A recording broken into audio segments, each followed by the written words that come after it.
Aha! Good morning, everybody. Today is the first day of June 2020, and what a glorious morning it is as well. Not a cloud in the sky, and over there in the trees there is a robin singing. There we are, right on cue. And over here, underneath the garden wall, you can see there's a kiwi fruit, and it's multicoloured.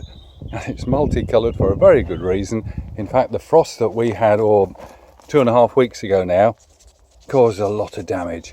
The stems right next to the wall really weren't caught, but the ones which were slightly out from the wall were caught badly. And it caught a lot of my trees as well, and the young growth there. But this is a little video for some people on Twitter. There's Lee Schofield, and there's Euro Oak, and there's Ruth as well, and Tom. And for you who don't know Tom, he is the country's leading authority on plot elms, though he's probably too modest to admit that. He is a person I always turn to when I want to know anything about plot elms. They are peculiar to the Witham and the Trent valleys, and there are loads of them around here in my neighbouring parishes, and he pointed them out to me. And I've got a lot of genetic material. They are so susceptible to Dutch elm disease, and they keep sprouting up again, and I think the pathogen resides in the root system and it just doesn't let them grow at all. But I know one or two of you have talked about propagation from seed, and I just want to come to show you these two sticking up here. I got some seed of some Sapora Autumn Gold several years ago in the local village, and I propagated those and I planted them out. There was a huge variation in the seeds, in the saplings that came through. And here are two which just got healed in the garden a couple of years ago, and I left them for no particular reason. All the other ones got planted out, but just look at the variation in these two. This one here has tiny leaves, and remember, this had the same parent as this one. Look at this. This is a magnificent elm. Isn't that beautiful? Everything you'd expect in an elm tree. And they're both vigorous and healthy, but they are so different. You all probably know that Sapora Autumn Gold is a cross between, just have to think about this, Ulmus japonica, and also the other one is Ulmus pumila, the Siberian elm. And so when you breed the seeds, that is the variation you get. And I know you've talked about gathering seeds from wych elms, and as far as I know, I don't think there's any left in Lincolnshire, and there probably won't be any for an awful long time. But wych elm will breed quite happily with Ulmus procera, and that gives us all the Ulmus hollandicas and all the variations there as well. But there is one elm that I would quite happily always get the seed from, and that's Ulmus Laevis.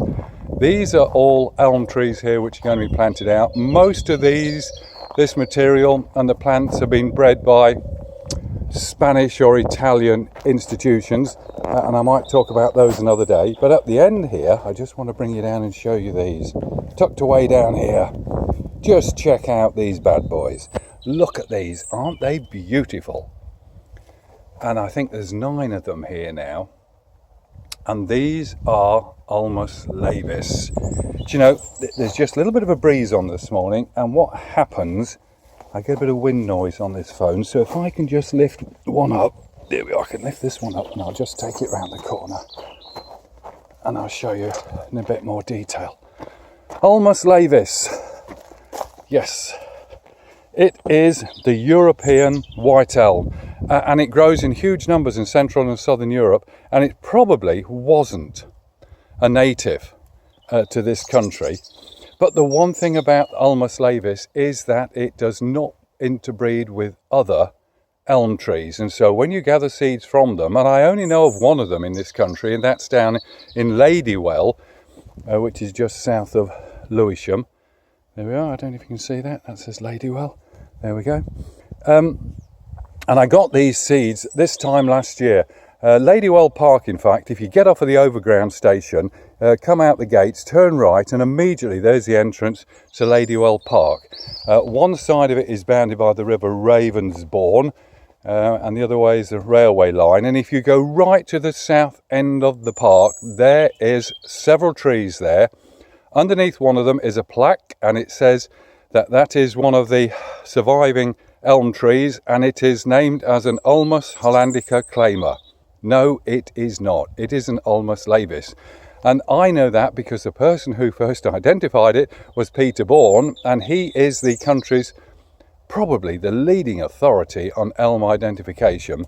And he first identified it, and he's since said to me that he thinks he got the identification wrong, and it is an Ulmus Laevis. And you can see that by the buttresses on the tree. It's an old tree, 100, 120, 150 years old, growing just beside the river.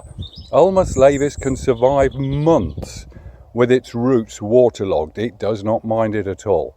And it does not breed with other trees, other elm trees. And there's lots of dead elms, suckers around in the park, so there are other elms there as well. The pathogen is about, but that tree just sails on. It has no inherent resistance to Dutch elm disease. If you inject it with a pathogen, it dies. But the beetles hate it. They would rather starve than land on it and actually breed in there and therefore pass the pathogen on.